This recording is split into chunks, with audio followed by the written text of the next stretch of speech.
They say neighborhoods die quietly, not with sirens or shattered windows, but with silence. The kind of silence that creeps in after 1,000 small rules are passed, one after another, until laughter fades and curtains close a little tighter. Ours didn't stand a chance the moment Karen Whitmore took control. There was no vote, no transition, no warning.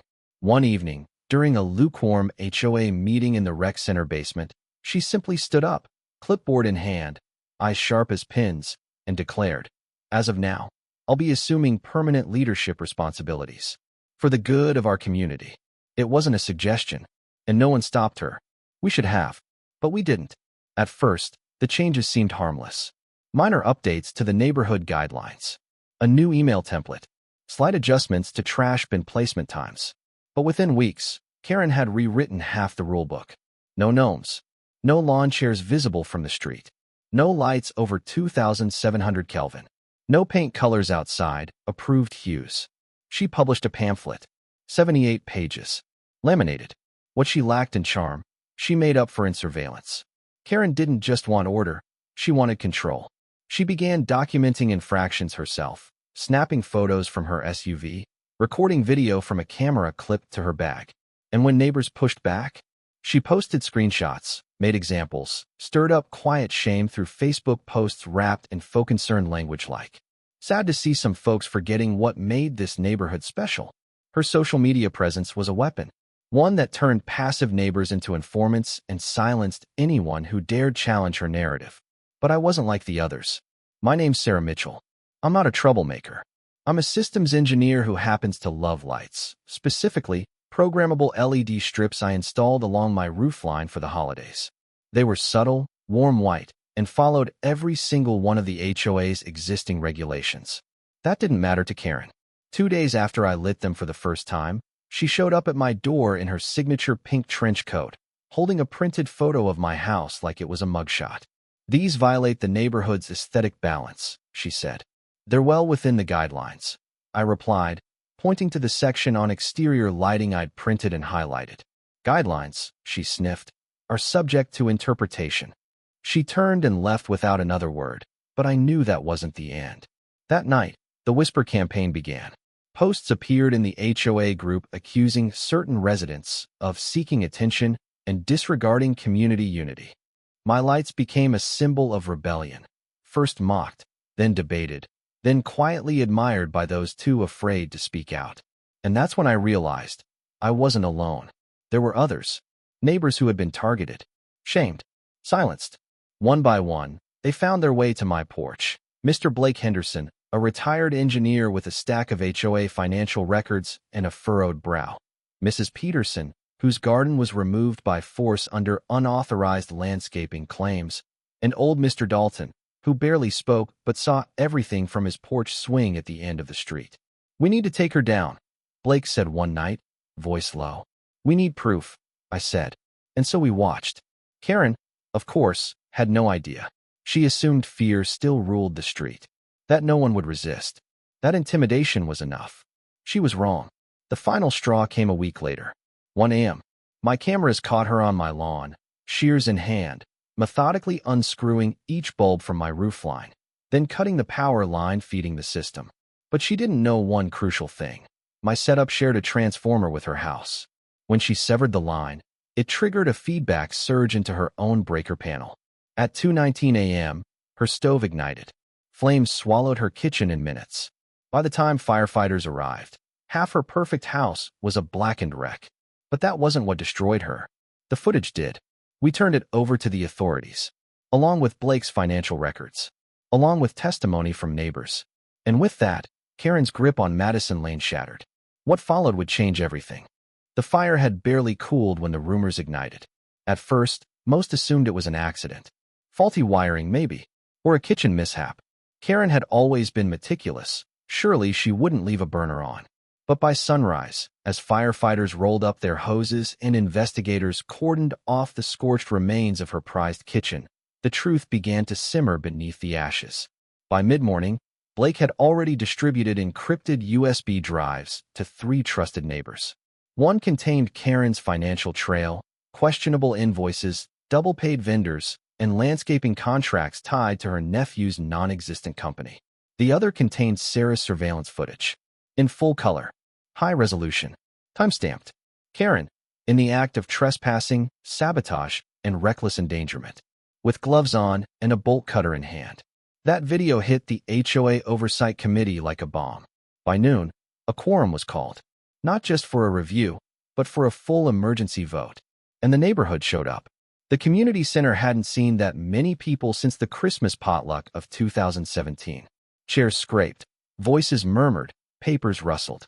On stage, Karen sat stiffly in a borrowed jacket, arms crossed, a bandage peeking from under one sleeve. Her once pristine image, now charred, physically and politically. Blake was the first to speak. Calm, clear, surgical. He laid out a timeline of financial discrepancies dating back 2 years. Payments for security patrols that never existed. Renovation funds for HOA properties that were never renovated. Maintenance requests ignored, but expenses filed. Then came Mrs. Peterson, her voice shaking but loud. She fined me for having a bird bath, she said. But when I reported sewage flooding behind the playground, she blocked the email thread. Children played in that area. She knew. One by one, the community unraveled Karen's reign. Then Sarah stood. She didn't need to say much. A projector clicked on. The footage played. Gasps. Murmurs. One audible, "You've got to be kidding me." Karen's figure on the screen, quiet, calculated, like a thief of light, made everything else seem tame. When the camera caught her cutting the power supply and retreating with smug satisfaction, the room boiled over. The vote wasn't close. 92 in favor of removal. 2 abstained. 1, Karen herself, voted against. But before the meeting could adjourn, a voice cut through the air like a blade. Karen Whitmore? It was a sheriff's deputy, standing in the doorway with 2 other officers, one hand on his belt, the other holding a folder. "You're under arrest for insurance fraud, vandalism, and tampering with critical infrastructure." The cuffs clicked. The silence was deafening. And then, as she was let out, someone clapped. Another followed. Then the whole room erupted. Not in celebration, but in relief. It was as though a dam had broken. A years-long pressure finally released. The community that had once been afraid to leave their porch lights on now buzzed with energy. Conversations flowed. Apologies were exchanged. Jokes cracked. People exhaled. And most surprising of all, Mr. Dalton, the quiet observer from the end of the street, smiled wide for the first time anyone could remember. "Told you she was trouble," he muttered, nodding toward Sarah. That weekend, something shifted. Instead of HOA notices, the bulletin board held flyers for block parties, potlucks, and a new initiative to repaint the community park benches. Not through a vendor, through volunteers. A list went up for sign-ups. Within hours, it was full. The LED lights Sarah once installed, once a symbol of defiance, were reinstalled with the help of 5 neighbors and a stepladder. This time, the entire block joined her. Even Blake brought his engineering-grade light meter. "Let's make sure it's within specs," he chuckled, holding it up to the roof. That night, the street shimmered. Soft golden light poured over sidewalks that once felt heavy with rules. Kids biked past laughing. A grill sizzled in someone's backyard. People waved again, stopped to talk, shared stories of the years they'd hidden behind blinds and whispers. The fear was gone. In its place was something rarer, something neighborhoods lose and rarely find again: trust. And from the ashes of one woman's tyranny, a community was reborn. Madison Lane didn't just heal, it evolved. What began as a small suburban enclave of polite nods and clipped greetings was becoming something else entirely: a genuine community.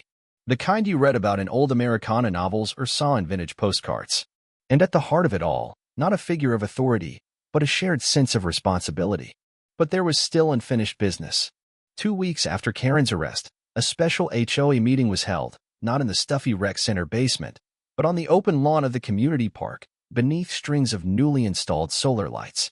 No podium, no raised dais, just a circle of chairs, folding tables, and a long roll of butcher paper where residents scribbled ideas, complaints, and surprisingly, thanks. The agenda was clear: restructure the HOA from the ground up.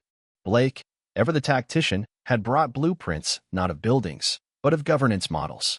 He proposed term limits, transparent budgeting, community-voted project priorities, Every resident would have voting rights, and no single person could approve penalties without majority consensus. It wasn't radical. It was reasonable, fair. And after years of quiet oppression, it felt revolutionary. Sarah declined any nomination for leadership. "I just wanted my lights," she smiled. "And maybe a little peace." But the community didn't forget. Her stand had cracked open the silence that kept them all trapped. She became the unofficial conscience of Madison Lane. People sought her advice before meetings. Kids brought her hand-drawn cards thanking her for the return of Halloween decorations and sidewalk chalk. One even asked if she was the mayor now. She laughed. Not even close. What they didn't know was that Sarah had been keeping something to herself. The footage she'd turned over was only part of the full recording. Karen's voice, barely audible under her breath, had muttered something strange that night in the yard. "You don't get to win. Not again." It haunted Sarah. Who was she talking to? In the weeks following the fire, as investigators dug deeper, more pieces emerged. Karen had filed multiple insurance claims over the years for acts of vandalism, lost HOA equipment, and even a fake lawsuit settlement. The total value? Over $130,000. And the payments had flowed, quietly, through a shell account in Nevada. The fraud charges expanded. State investigators got involved. Then federal. Karen's name disappeared from neighborhood conversations, but only in tone. Her legacy became shorthand for everything they never wanted again. "Don't go full Karen," someone would joke when a neighbor suggested banning lawn flamingos. Everyone laughed. But everyone remembered. The biggest surprise came when Mr. Dalton, the quiet man on the corner, spoke at a meeting. He stood slowly, cleared his throat, and said, "You don't fix a community with rules. You fix it with trust. And you protect that trust like a garden. If someone steps on it, you replant. You don't hand them the hose again." Silence followed. Then applause. In the following weeks, more signs of rebirth emerged. A tool-lending library opened in an unused shed behind the community center. A weekly food truck night began, rotating vendors and drawing visitors from nearby neighborhoods. The HOA email list, once a source of anxiety, became a newsletter of birthdays, lost pets, and garage sales. And the park? Once a sterile patch of grass with a broken bench, it now had murals, solar benches with USB chargers, and a free book exchange. Madison Lane wasn't just recovering. It was thriving. Sarah, despite her reluctance, found herself at the center of it all. Not as a leader, but as a reminder of what happens when one person stands their ground, when silence is broken, and when a community decides that enough is enough. One evening, as she sat on her porch watching the lights flicker along the rooftops, Mr. Dalton wandered by, hands in his coat pockets. "You know," he said, "this street was never quiet. Just asleep." She nodded. "Feels wide awake now." He paused, then chuckled. "So what's next, Madam Mayor?" She smirked. "Solar-powered snowmen for Christmas." They both laughed. And for the first time in a long time, Sarah didn't worry about someone knocking on her door with a clipboard or a complaint. Because this time, the street was on her side. 3 months had passed since Karen's arrest, and Madison Lane was unrecognizable, in the best possible way. The lawn still gleamed, the streets remained clean, but gone was the artificial perfection Karen had enforced like a boot to the throat. In its place bloomed something messier, more human, and infinitely more alive. Porches were no longer showcases, they were gathering places. Chalk drawings lingered on sidewalks without being scrubbed away. And laughter? It echoed freely, uninhibited, like the sound of a town exhaling after holding its breath for far too long. But beyond the warmth and barbecues, something colder crept in from outside. It started with a knock on Sarah's door. Not from a neighbor. Not from anyone she recognized.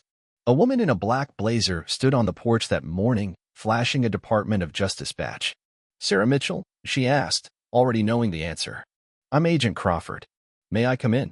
Inside, Sarah's living room still bore signs of a recent game night, scatterings of playing cards, and a half-eaten plate of cookies. She set aside her tea, motioned to the couch, and sat opposite the agent. Crawford wasted no time. "What happened here with Karen Whitmore isn't isolated," she said. "We believe it's part of something larger." Sarah blinked. "Larger?" Crawford nodded, pulling a manila folder from her case and opening it to reveal photos, not just of Karen, but of 3 other HOA officials. All women. All in different states. All arrested for nearly identical patterns of fraud, social manipulation, and illegal HOA takeovers. "These aren't coincidences," Crawford continued. "They share a playbook." Same bylaws, same formatting on financial records, even similar phrasing in their community posts. We suspect a coordinated training or underground network, something coaching them, possibly even funding them. Sarah leaned forward. Are you telling me someone's recruiting people to infiltrate neighborhoods? We're telling you this goes far deeper than Madison Lane. And suddenly, everything fell into place. Karen's confidence, her strategies, the way she had weaponized social pressure with surgical precision. It hadn't been improvised, it had been taught. Crawford flipped to another page in the file, a bank ledger showing transactions between an HOA account and a consulting group called Civic Harmony Solutions, based in Arizona. This group offers management training for HOA boards, she explained. But its founder? Former intelligence contractor. Fired for overreach. Now, they operate in the gray areas of property law, leveraging paranoia and control. Sarah felt the hairs on her arms rise. You're not in trouble, Crawford assured her. In fact, you're one of the few people who saw through the facade early. We'd like your help. Sarah hesitated. I'm not a whistleblower, she said. I just wanted to hang my lights. You're more than that, Crawford replied. You're a survivor of psychological warfare. And we believe your experience could prevent this from happening again. Later that night, Sarah sat on her porch with a notebook in her lap and a strange weight in her chest. Not fear. Not exactly. But a sense that something unfinished had just begun. Down the block, Mr. Dalton shuffled past with his usual evening stroll. You look like someone saw a ghost, he said, tipping his hat. Worse, Sarah muttered. I saw a pattern. Dalton paused. They coming back? They never really left. That weekend, Sarah received an encrypted drive in the mail, accompanied by a handwritten note. What happened to Madison Lane was the tip of the iceberg. You're not alone. Stay bright. There was no return address. Inside the drive, documents. Dozens of them. Financial trails, email correspondences, whistleblower tips. Evidence of HOAs in other counties, others with Karens at the helm pulling the same strings. It was bigger than anyone thought. Sarah took a deep breath. The neighborhood had healed, but the war against manufactured control, HOA overreach, and carefully constructed micro-tyrannies was far from over. And this time, Sarah wouldn't just be reacting. She would be preparing. Because if they were building an army of Karens, then it was time someone started building a defense. By spring, Madison Lane had transformed into the kind of neighborhood you'd mistake for a movie set, vibrant, united, thriving. Children zipped down sidewalks on scooters, gardens burst with life, and block parties became the norm, not the exception. But Sarah Mitchell no longer saw it as just a neighborhood. She saw it as a test case. A victory, but only in one battle of a larger, silent war. The encrypted drive had opened a floodgate. Sarah, once just an engineer with a fondness for festive lights, was now piecing together something far more insidious, a coordinated campaign to manipulate communities through HOAs, orchestrated by a loosely connected network of shadow consultants operating under the banner of Civic Harmony Solutions. Agent Crawford confirmed what Sarah already feared. This isn't just about money, the agent said during a covert meeting in a downtown cafe. It's about influence, control. These programs recruit individuals with certain psychological profiles, people with a taste for micropower and a fear of disorder. They're groomed to reshape neighborhoods into quiet, obedient enclaves. Karen had been one of many. Now, another one was rising, this time in Green Lake Estates, 3 towns over. The name was different, but the tactics were identical. Community rules rewritten overnight. Budgets hidden behind ambiguous legal language. Dissenters labeled threats to harmony. And at the top? A new director named Melanie Carr. Sarah recognized the pattern immediately. The same manipulative posts on the community forum. The same calls for restoring neighborhood pride. Even the same trademark use of soft beige and passive-aggressive italics. But this time, they were ready.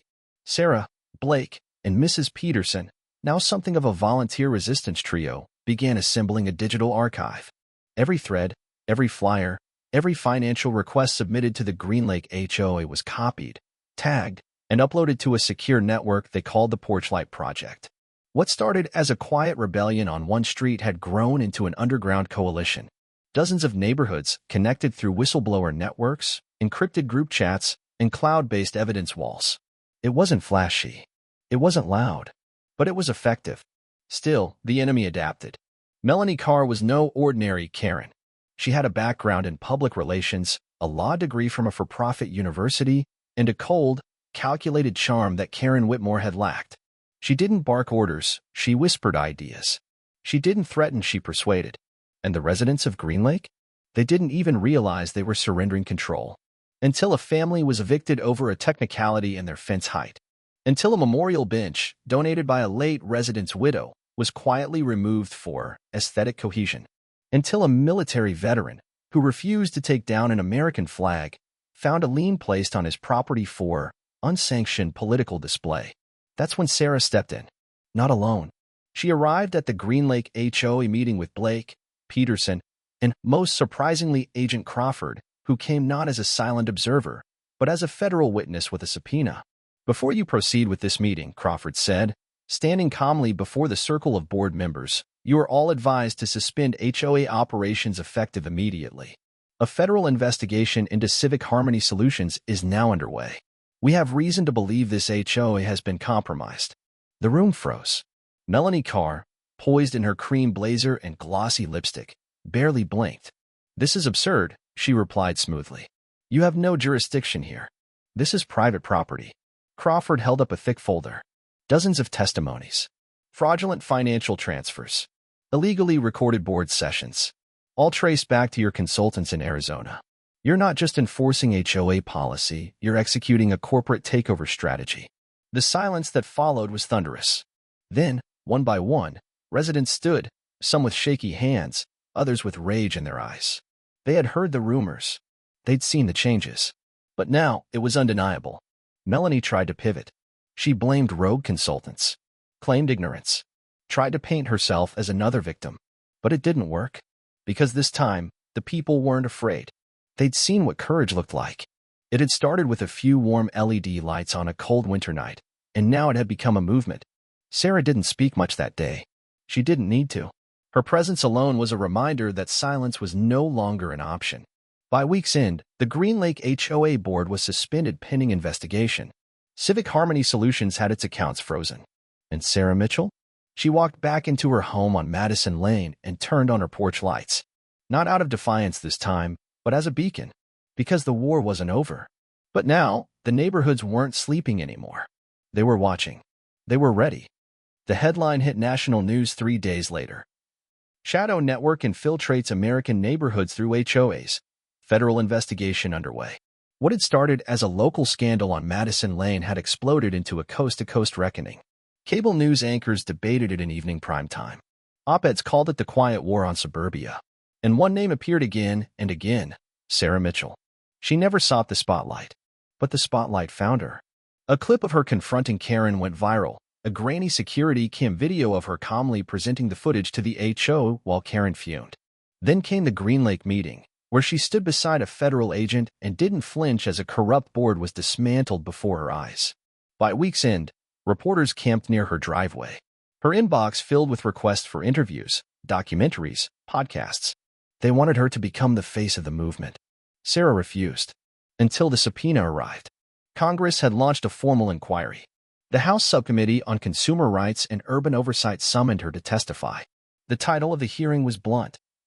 Unchecked Power, the Rise of Rogue Homeowners Associations. Sarah spent 2 days in Washington. She wore a plain navy blazer and arrived with nothing but a thumb drive and a notebook. She didn't bring lawyers. She didn't need to. The truth was her defense. When it was her turn to speak, she stood in front of a panel of congressional representatives, faces drawn with concern, curiosity, and, in some cases, shame. The nation was listening. She began with a story. "I put up holiday lights," she said. "Warm white LEDs. Within guidelines. Legal. Harmless. And that decision turned me into a target." From there, she walked them through the madness. The rules rewritten in secrecy. The financial fraud. The sabotage. The fire. And the deeper network that connected it all. Civic Harmony Solutions, a consultancy that had spread like mold through hundreds of HOAs across the country. It wasn't just about property values, she said. It was about control, small, creeping control that pushed people to police their neighbors, distrust their friends, and surrender freedom in the name of order. The room was silent. One congresswoman leaned forward. "Ms. Mitchell, in your view, how widespread is this problem?" Sarah looked her dead in the eye. "You won't find it on paper. You'll find it in the quiet tension on a cul-de-sac where a child gets fined for sidewalk chalk. in the resignation of a retired vet told he can't fly a flag, in the whispers behind closed doors. That's where it lives. And it's growing. The hearing lasted 5 hours. Her testimony led the evening news. Hashtags trended for days. Hashtag Porchlight Project. Hashtag HOA Reform Now. Hashtag Justice for Suburbs. And the consequences came swiftly. Federal investigators raided the offices of Civic Harmony Solutions in Phoenix. Files were seized. Emails leaked. The founder, Leonard Grange, a former intelligence strategist with a history of private sector psychological operations, was indicted on federal racketeering charges. Congress passed the Neighborhood Fairness and Transparency Act within 2 months. Among its provisions, mandatory election cycles for HOA leadership, federal audits for HOAs over 200 homes, whistleblower protections for residents, a public registry of HOA disciplinary actions. Sarah was offered a consulting position on the oversight board. She declined. "I already have a job," she said. "It's here." Because while Washington had heard her voice, her mission wasn't over. She returned to Madison Lane to find the community in celebration. Neighbors had tied gold ribbons around mailboxes. Kids held signs that read, "Thank you, Sarah." Mr. Dalton handed her a lemonade and a sarcastic grin. "So," he said, "any more dictators need toppling?" Sarah laughed for the first time in weeks. But deep down, she knew this wasn't about just one Karen, or even 10. This was about how power, no matter how small, could go rotten when left unchallenged. And how ordinary people, with a little courage and a lot of truth, could fight back. That night, as porch lights flickered on across Madison Lane, Sarah walked her street in silence. A quiet peace had returned, not just to the neighborhood, but to her soul. She paused at her own house, looking at the soft glow of her rooftop lights. They had started a revolution. The peace lasted 1 year. 12 months of calm, of genuine, uninterrupted community joy. Madison Lane flourished, not because of oversight or enforcement, but because people finally trusted one another again. Sarah Mitchell had returned to her regular life, blending back into the rhythm of the neighborhood she'd helped save. She turned down 3 book deals, 2 speaking tours, and 1 bizarre offer to star in a docudrama. She just wanted to be normal again. But darkness doesn't stay buried forever. It was during the HOA Reform Summit in Denver, an event Sarah reluctantly attended, that the whispers began. A woman had been spotted, not in disguise, not hiding, but seated in the back row of a panel titled, "Rebuilding Trust in Divided Communities." Karen Whitmore. She looked different. Her signature pastel colors replaced by dark, conservative tones. Hair shorter, thinner, but the eyes? Still razor-sharp, still watching. Sarah froze. Their eyes met. Karen didn't flinch. She didn't scowl. She smiled. It wasn't defiant. It wasn't apologetic. It was patient. Agent Crawford confirmed it later that night. "She was released early," Crawford said, her voice tight. "Reduced sentence on a technicality. Good behavior. She's restricted from holding HOA office for 5 years. That's it." Sarah clenched her jaw. "So she's free to start again. Somewhere else." "She already has." Crawford handed her a file. A new neighborhood. New name. New identity on paper. Catherine Wills. Same tactics. Same pattern. Sarah sat in her hotel room long after midnight, reading the file under a dim lamp. It was happening again. Not just with Karen, but with others. New names. Same blueprint. The Porchlight Project, once a quiet coalition, had become a full-fledged watchdog group. Hundreds of members. Dozens of communities monitored. But this wasn't monitoring. This was war. Sarah didn't want to fight it again. She had earned her peace. But peace, she realized, is never permanent. Not when people like Karen can crawl back out of the ashes. She thought of Madison Lane, of the porch lights, the laughter, the trust they had built, brick by brick. And she knew what had to be done. She didn't need to go public again. She didn't need Congress or cameras. She just needed to stay vigilant. And maybe, just maybe, train others to do the same. 3 months later, a new website quietly launched, neighborhoodwatchlight.org. Its motto was simple, 1 street at a time. It offered guides, how to detect HOA overreach, how to file public record requests, how to install lawful surveillance, how to organize quietly, efficiently, and legally.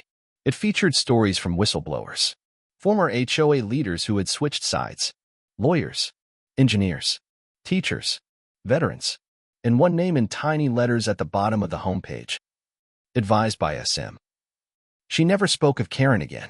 Never needed to. Because Karen was no longer just one person. She was an idea, a warning, a shadow waiting to take root wherever power went unchecked. But now, the shadows had competition. They had Sarah. And they had light.